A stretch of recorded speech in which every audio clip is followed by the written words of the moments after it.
Last week I did a video on does the perfect chairperson exist? And I would first encourage you to go over to my Bruce Whipple YouTube channel and watch that video. So I wanted to do a podcast as a follow-on to that video, which was, does the perfect board of directors exist? And much like the chairperson, there are not a whole lot of perfects in the world. So you don't need to worry too much about that. What you do need to worry about is, do you know who should be on your board and what qualifications should they have? And if they're not perfect, are they good to the point that you can use them? And hopefully the answer to that is yes. So let's first talk about the board. First thing you need is I would start with industry experts if you don't have knowledge. And by start with industry experts, I'm not telling you to bring them on, but I would start by interviewing them. You're going to learn more about the industry. You can ask them questions like, if you had a magic wand, what would you fix? What do you think is the biggest problem in the industry today? On average, I see the profit margins as X. Do you agree with that?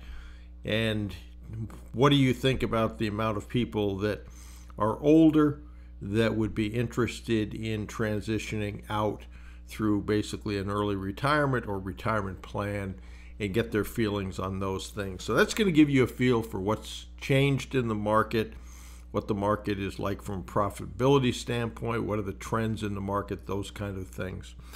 Then don't bring those people on, but tell them that you wanted to talk to industry experts first. You're interviewing several of them. Next, you're going to bring on a chairperson, describe what those skill sets are, primarily that they've done deals and are reasonably well known. Doesn't have to be that they're a household name, but when you explain what they've did in terms of acquisitions, people would go, oh, wow, okay. So then you pick your chairperson.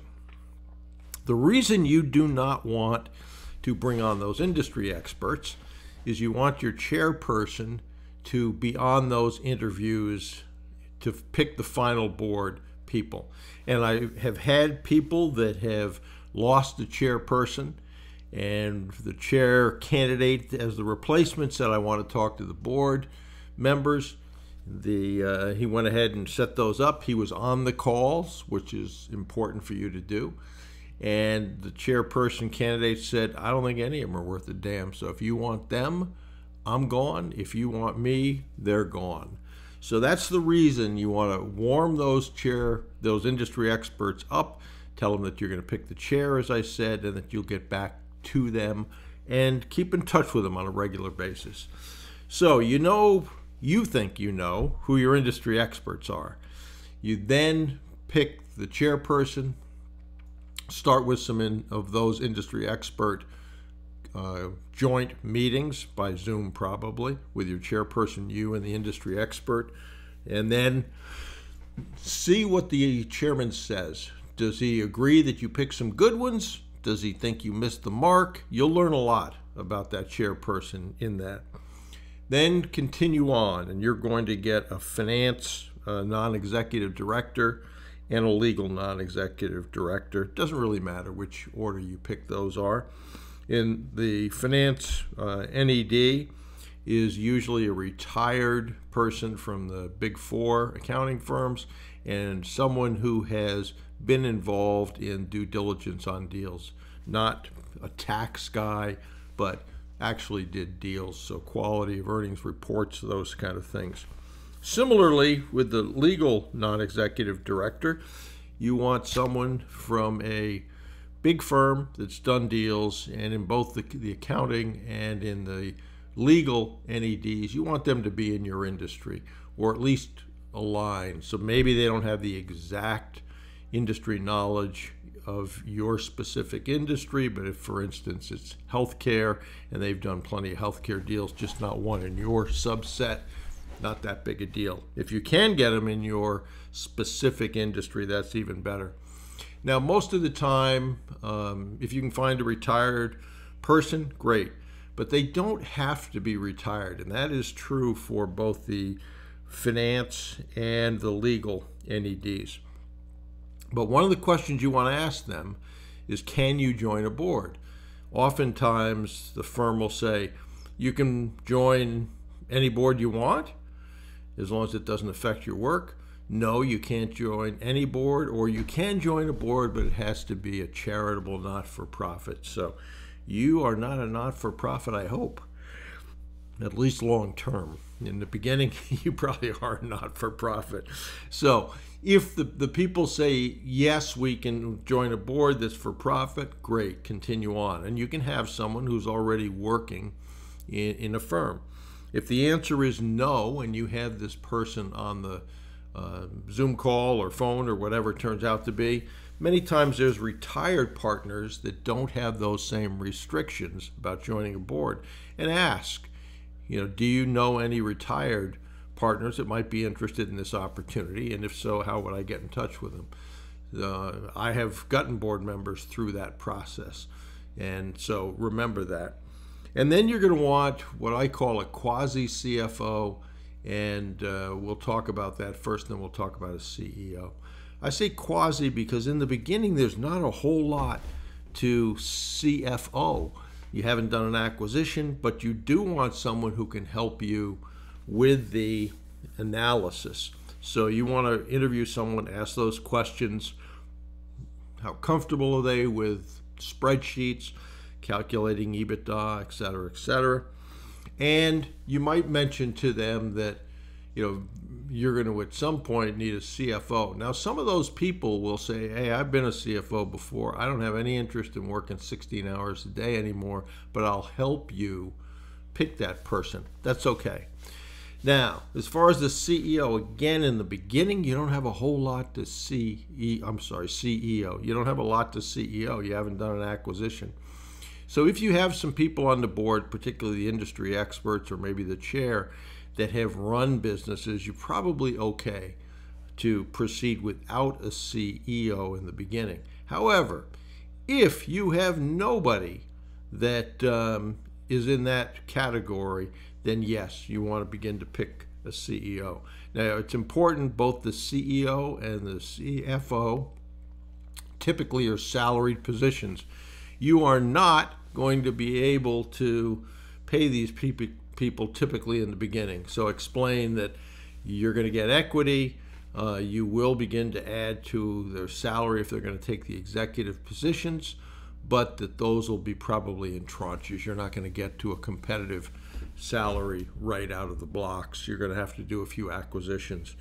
So I hope that helps in telling you what your board should look like.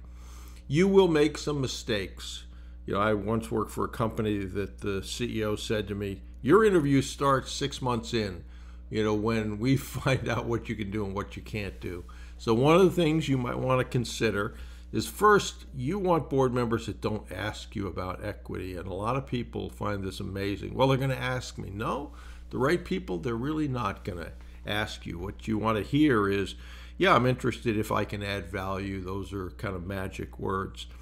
But you might want to consider doing what's called vesting.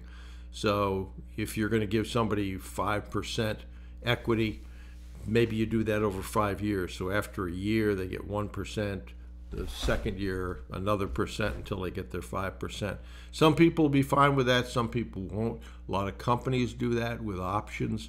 And the intent of that is to keep you working for the company. Sometimes that works. Sometimes that doesn't work. I walked away from a lot of options early in my career for better opportunities. So think about that. You will make some good choices. You will make some bad choices. If you make some bad choices, even if you have to give up the equity to get the right person on the board, say, look, this isn't working out.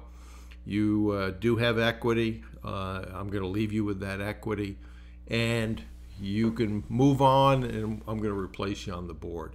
So don't keep people who are not the right people, because that lack of effectiveness in them will usually permeate the rest of the board. You want a bunch of A players, to be sure.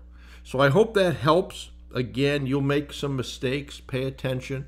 Most important thing you can do is manage the communicate. First pick well, but then manage the communication and lead from the front. Boards govern, but you must lead that board. And in the beginning, the best way you're going to do that is have a good relationship with your chair, who's probably done this 100 times as opposed to you, and he's going to have your back and work together with you. You need to be a kind of united team on that front. So hope that's all helpful.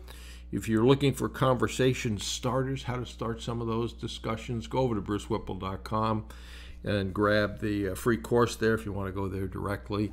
Just brucewhipple.com/free course. But if you don't know the steps, and it's critical to follow the steps, go grab the Acquisition Advantage Bootcamp over on brucewhipple.com.